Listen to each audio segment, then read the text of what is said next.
Contenido 2.4. Condiciones de los lados de un cuadrilátero para que sea un paralelogramo. Se nos pide demostrar que esta figura que tenemos acá es un paralelogramo. Es decir, que los lados que tenemos opuestos acá sean paralelos. Ya nos dice el problema que en este cuadrilátero los pares de lados opuestos son congruentes, es decir, son iguales. Quiere decir de que este con este tienen la misma medida y de igual forma este con este otro, que son opuestos, tienen la misma medida. Por eso se nos dice aquí que son congruentes. Ahora necesitamos demostrar que estos mismos lados que son congruentes son paralelos para que cumpla ser un paralelogramo. En este caso vamos a hacer una demostración.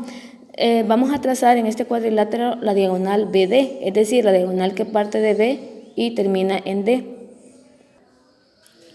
Trazada esa diagonal nos queda de esta manera y es como si la figura la partiéramos en dos triángulos congruentes en este caso, porque vamos a ver que estos segmentos que tenemos acá son iguales, ya nos dice el problema, estos que están acá son iguales y ahora vemos que el segmento BD está compartido por ambos triángulos, entonces vamos a hacer lo siguiente. Al hacer esta diagonal se forman los triángulos ABD, que sería este, y el triángulo CDB, que sería este de acá. ¿Qué sucede en este caso? Que el segmento AB es igual al segmento CD, lo vamos a colocar acá, eso ya se nos da por hipótesis, es decir, el problema nos lo dice. Luego el segmento AD, que sería ese de acá, es igual al segmento BC, y el segmento BD es igual al segmento BD porque ambos triángulos lo están compartiendo. Entonces, por el criterio lado, vamos a colocarlo acá, por este criterio podemos asegurar que estos dos triángulos son congruentes. En este caso, el ángulo ABD, que sería este que tenemos en esta esquina, acá, sería igual, si nosotros rotamos esa figura, va a quedar encima de este que tenemos acá, del ángulo CDB, lo vamos a colocar acá, el ángulo CDB. Entonces, si esto se nos da, si son iguales, quiere decir de que el segmento BD es una recta secante que está pasando por los lados CD y AB. Por lo tanto, podemos decir que estos dos lados son paralelos, porque esta sería una secante y estos podríamos decir que son ángulos alternos internos. Entonces vamos a asegurar esto, AB es paralelo al segmento DC. De igual forma vamos a verificar que al rotar esta figura vamos a ver que el ángulo ADB, que sería este de acá, va a quedar encima de este que tenemos acá, que sería en este caso el ángulo CBD. Entonces si nosotros hacemos esa rotación de este triángulo caería sobre este y vamos a ver esta situación.